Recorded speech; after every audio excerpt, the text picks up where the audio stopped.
Greetings all, I am Seminary Scholar, and this is my channel where I discuss the beliefs of the Church of Jesus Christ of Latter-day Saints. I have attended the Church of Seminary and Institute programs, and I am going to be referring back to official sources down in the description, but I'm not an official representative of the Church. I'm just someone who has found this material interesting and insightful and helpful, and who wants to try and make it more available and understandable to the general public.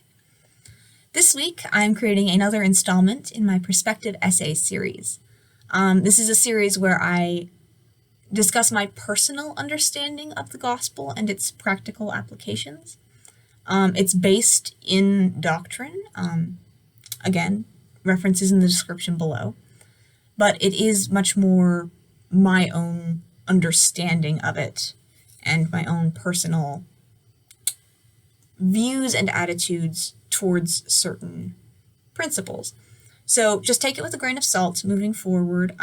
This is not by any means an official representing document.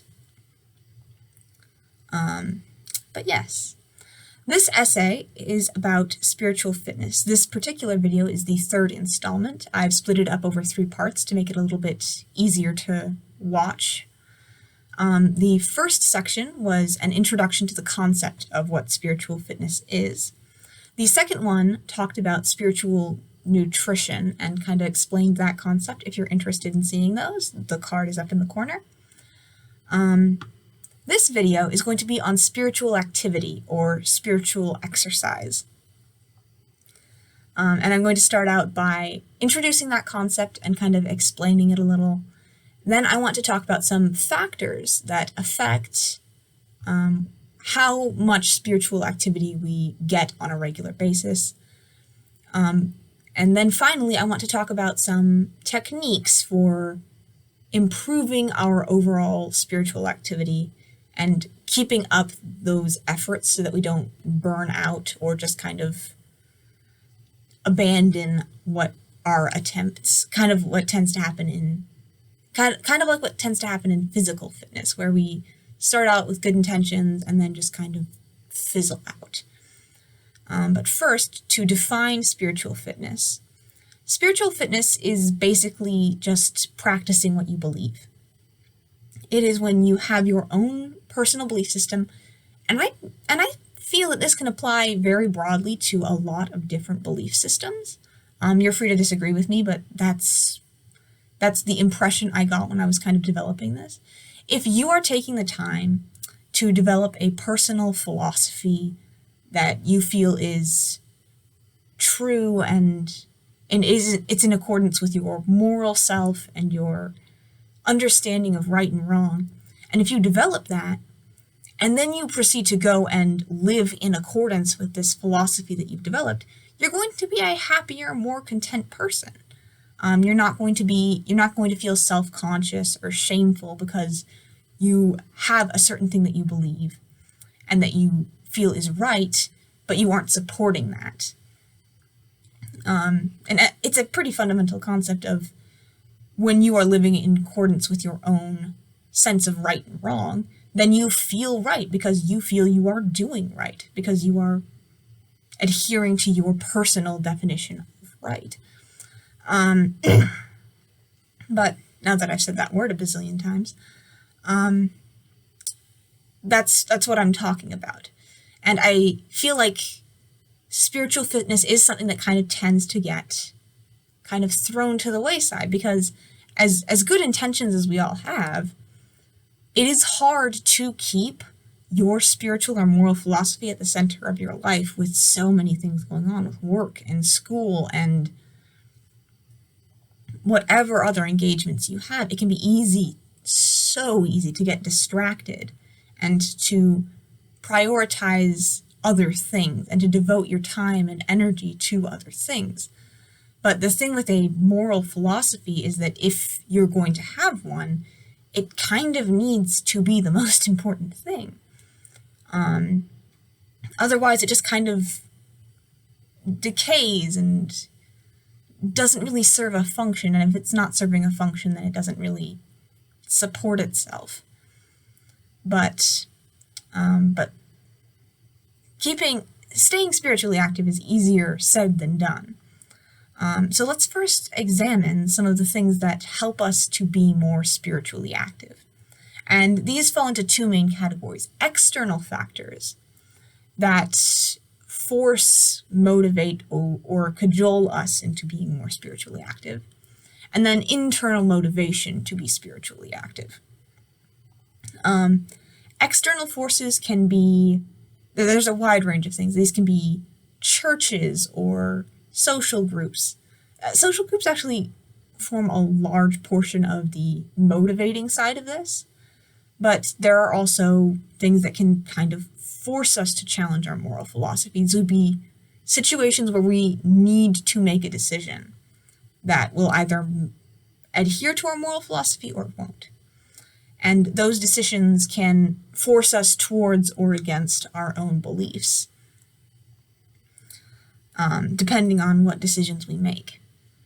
And so these things are external factors, and that's good. But the risky thing about this is, and then the point that I really want to emphasize, is that if we lean on external factors, and we all learned this at the start of COVID, if we lean on our church and our social group, and we depend on them to keep us spiritually active, then when they go away, we are much more likely to just kind of flop over. In fact, I saw this in my personal church group when COVID started.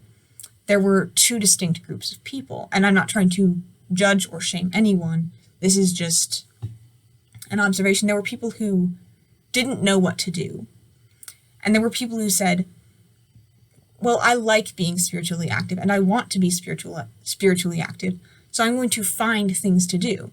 And of course, everyone fell into that category to some degree. We all got tripped up, and we all eventually found out how to pick ourselves up and move on. I'm just saying that the degree to which we are self-motivated to follow our own moral philosophy has a big impact on how affected we are when those external motivators are taken away. And so the question then becomes, how do we develop this internal motivation? And I feel like we can look to how people develop motivation to stay physically active and use this as kind of an inspiration. So what are some of the ways that people find that help them stay physically active? And a big one that came to my mind was people lean into what they are naturally good at when they are trying to be physically active. And what I mean by that is that different people will have different exercises or different styles that are more suited to them as people. I am a walker. I will walk and I will bike and I will do all of those kind of casual cardio things, and that's the majority of how I get my exercise, and it works well for me. There are some people who like doing repetition exercises. There are some people who like hiking or swimming, I guess. I mean, that's obviously a form of exercise. I'm just blanking on things to say, but the point is, different people do different things, and those things suit them. Because if I were to try and go to a gym and just do reps and get my exercise that way, it would not work. Because I'm not personally motivated to exercise in that way. It's not something that I'm good at. And yes, I'm not as physically active in all aspects as I could be if I did that, but that's not the point. The point is, when we lean into what we're good at and what is supported by our lifestyle, then we're more successful. And when we're applying this to spiritual activity, this is also really helpful, because we look at our lives and we see, okay, here's my moral philosophy. Here's what I feel should be done. Now I need to take this and figure out what I can be doing in my life to practice it. And in fact, this channel is an example of me doing that. Because during COVID, I felt really kind of deprived of the spiritual experiences that I was used to, primarily from church. And I wanted to be able to share and discuss. And I realized that I can do that social media is in fact a thing, and that I can use it to my advantage in this situation. This is something that I have found that I usually enjoy doing. Sometimes it's a pain, but you know what? It helps me. In the long run, it helps me. And just like exercising is sometimes a pain, but you need to keep with it. And another great thing about this that's worked for me is that it kind of forces me to stay consistent, because I understand that there isn't a huge community of people who are waiting for Sunday night so that they can watch my videos. But there is a sense of accountability when you commit to a large, ambiguous community comprised of some people you know and some people you don't, that you're going to put out a video every Sunday. It keeps you committed. And this is, of course, a very specific example. It would be hard to kind of broaden this out, but this is something that's worked for me, and this is something that's helped me. And so it's a matter of looking for those things in our lives that work for us, and finding ways to live our moral philosophies that are in alignment with what we're already trying to accomplish and what we're already trying to do.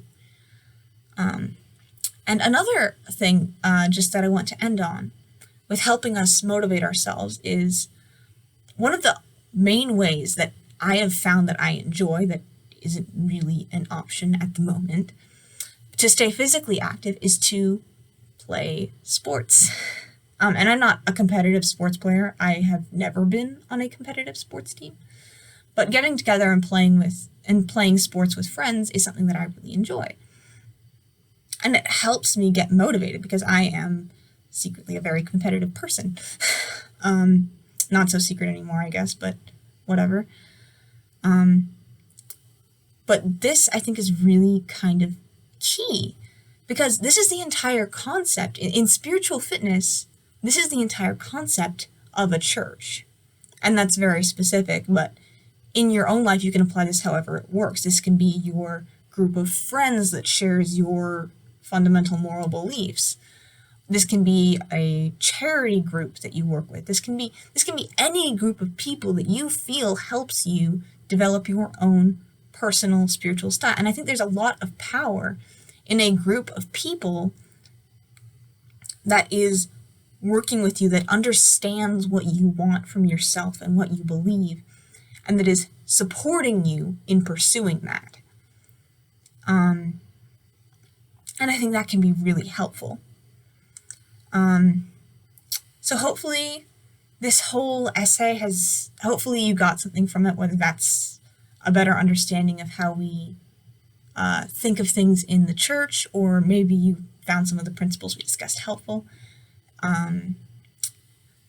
If any of that's true, I am glad to have been of service. If you like this content, please consider subscribing. And hopefully I will see you next week. Goodbye.